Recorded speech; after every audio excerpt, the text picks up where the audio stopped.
Entre el periodo de 1939 a 1945 ocurrió uno de los hechos más importantes del siglo pasado, la Segunda Guerra Mundial.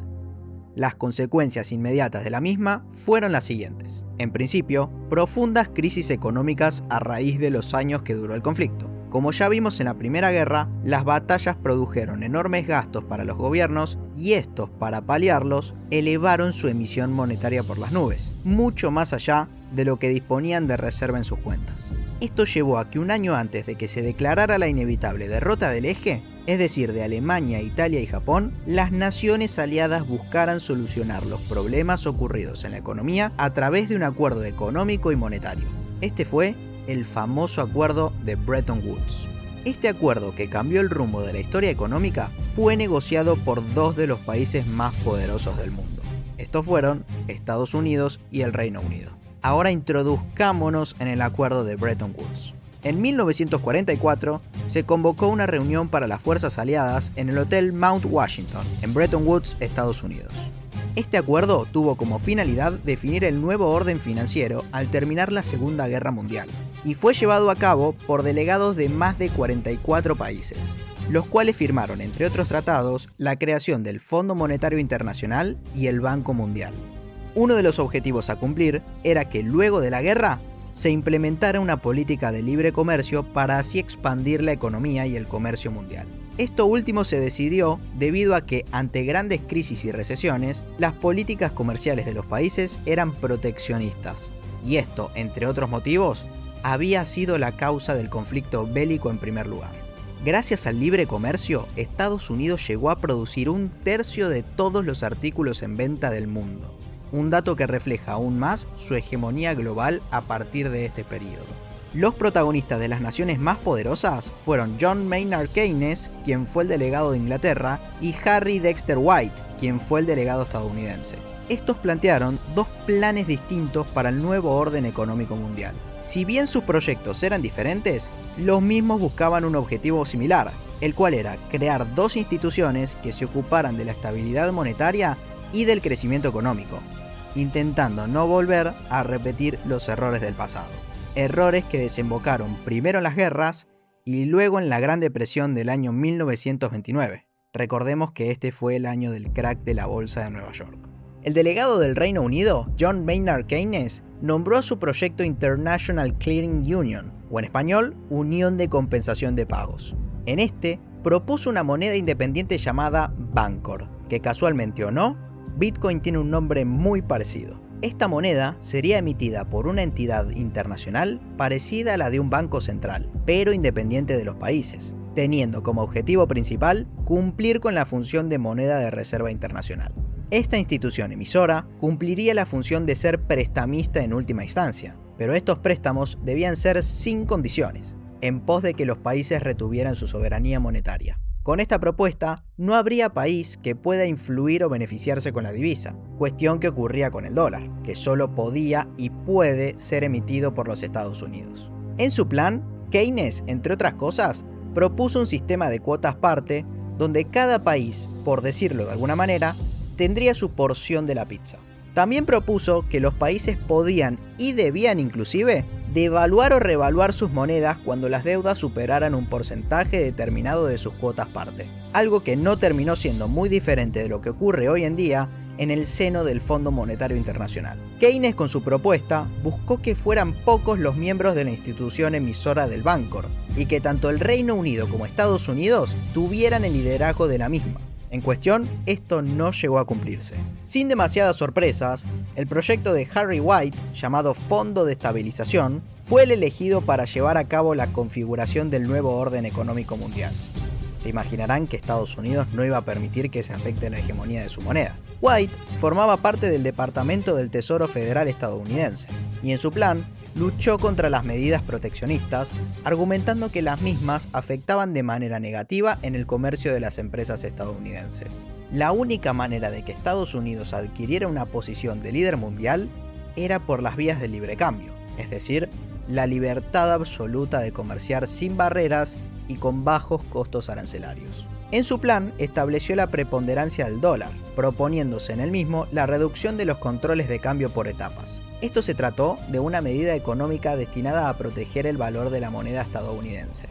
En este nuevo modelo, su moneda sería la utilizada como valor de referencia en el comercio internacional, y con esta configuración, cada país debía comparar su moneda con el dólar, y este a su vez estaría respaldado en oro. Es decir, que cada moneda con respaldo en el dólar tendría respaldo en oro en consecuencia. Años más tarde, la Unión Soviética, nación que hoy conocemos como Rusia, rechazó el acuerdo y China hizo lo mismo, pero el resto de los países decidieron alinearse a los Estados Unidos, incluyendo al Reino Unido, el cual se adhirió aunque no estaba del todo conforme, considerando injusto que la Reserva Federal sea la encargada de la emisión de la moneda de reserva internacional. Ahora veamos en profundidad las dos instituciones internacionales que fueron creadas por este acuerdo. La primera es el Fondo Monetario Internacional o FMI, o International Monetary Fund o IMF por su traducción en inglés, cuya función establecida fue y es la de ser un fondo de estabilización de cambios. Esto quiere decir que controla y regula el sistema de tipos de cambio de las distintas monedas. También regula el sistema de pagos internacionales. El Fondo Monetario Internacional solo interviene cuando algún país miembro se encuentra en crisis y éste recurre al fondo.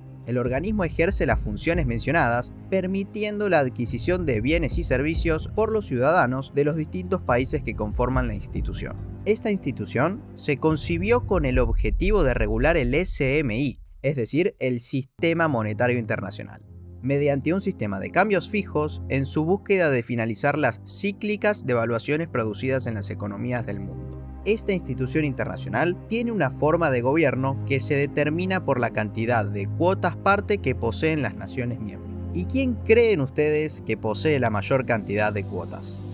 Sí, Estados Unidos, lo que le otorga el poder de vetar las propuestas que se hagan en esta institución.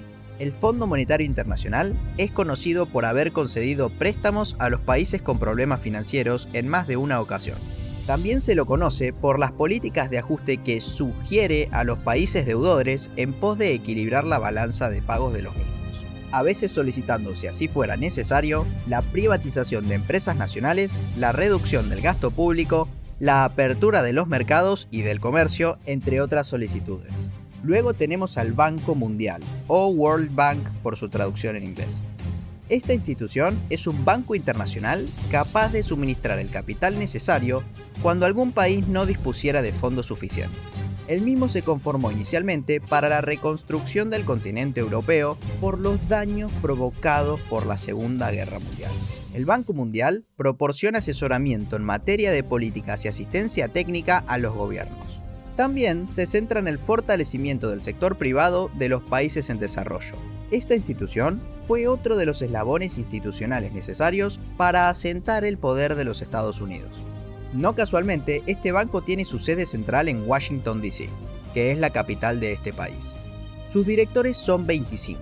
Los principales e inamovibles son los miembros más influyentes de los países más poderosos que conforman el grupo conocido como G7, es decir, Estados Unidos, Alemania, Francia, Japón y el Reino Unido.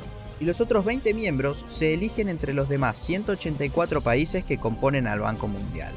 Esta junta de gobernadores está conformada por un funcionario de estos países que puede ser el ministro de Finanzas o Economía, algún funcionario gubernamental de alto cargo o quien presida el Banco Central de los países miembros. Esta junta se reúne una vez al año donde asisten los miembros del Banco Mundial y del Fondo Monetario Internacional. Desde 1945 se crearon varios organismos que se conocen en la actualidad como el Grupo del Banco Mundial. Entre ellos podemos mencionar al BIRF, o Banco Internacional de Reconstrucción y Fomento, a la AIF, que es la Asociación Internacional de Fomento, al CFI, que es la Corporación Financiera Internacional, y al CIADI, conocido como el Centro Internacional de Arreglo de Diferencias Relativas a Inversiones. Hoy en día, el Fondo Monetario Internacional y el Banco Mundial están compuestos por 189 países, teniendo como actividad principal brindar asistencia a los países emergentes y en desarrollo que necesiten apoyo económico a través de préstamos o créditos. Esto en la teoría, porque en la actualidad y a lo largo de la historia, las consecuencias de arreglar con estas instituciones no suelen ser muy positivas para estos países, debido a que casi nunca pueden cumplir con lo pactado. El 22 de abril de 1944 se oficializó el acuerdo de Bretton Woods, poniéndole sello y firma a la supremacía del dólar. De esta forma, pasaría a ser la única divisa convertible de forma directa contra el oro. Además, en este acuerdo se estableció un sistema de cambio fijo. Esto significa que los bancos estadounidenses se comprometieron a intercambiar una onza de oro por el precio de $35 americanos. Esto provocó que el dólar se fortaleciera aún más debido a que los países mantenían sus reservas en dólares porque sus monedas perdían valor, mientras que el dólar estaba respaldado en las mayores reservas de oro del mundo, es decir, las suyas propias. Los países firmantes le confiaron sus propias reservas debido a la estabilidad económica de Estados Unidos, y este se comprometió a apoyar a varios países con préstamos y financiamiento con el famoso Plan Marshall. Este se llevó a cabo entre los años 1948 y 1952 y fue desarrollado para la reconstrucción de Europa una vez terminada la guerra. Este plan se utilizó como propaganda ideológica contra los países comunistas en Europa Occidental, como así también para reforzar sus capacidades industriales para que produzcan armamentos militares en un potencial conflicto contra la Unión Soviética. Por último, se buscó crear un modelo de crecimiento a largo plazo que pudiera estabilizar a las naciones europeas luego de las crisis producidas por las guerras. Se estima que en este plan, Estados Unidos prestó a las naciones alrededor de $13.000 millones y los mayores beneficiarios del mismo fueron el Reino Unido, Francia, Alemania, Italia y Holanda, todos ellos superando los $1.000 millones de financiación. También alrededor de otros 12 países fueron beneficiados por este plan. Esos $13.000 millones equivalen hoy en día a $350.000 millones aproximadamente, o incluso aún más que eso. Para ese entonces, Estados Unidos era el país con mayor poder de guerra, la mayor reserva en oro del mundo, dado que tenían en su poder 2/3 de todo el oro del mundo, y la mayor estabilidad económica y financiera. También tenía la particularidad de ser el principal acreedor de varios países a los cuales había financiado durante las guerras mundiales, además de que el comercio internacional se realizaba en dólares mayoritariamente. En conclusión, esta serie de motivos hizo que los norteamericanos pudieran establecer las reglas del nuevo orden económico mundial.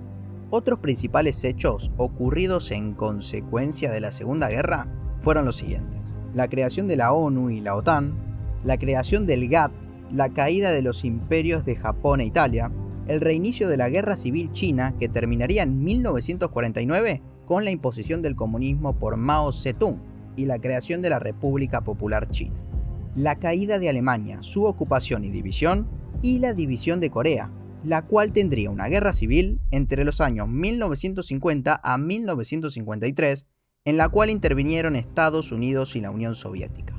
Otro hecho que también fue muy importante fue que entre estas dos superpotencias, como se denominaba en ese momento a Estados Unidos y a la Unión Soviética, se produjo una batalla cultural, científica y tecnológica, conocida como la famosa Guerra Fría, comenzada en 1947 y finalizada en 1991 con la disolución oficial de la Unión Soviética, dando paso al nacimiento de Rusia en diciembre de ese año.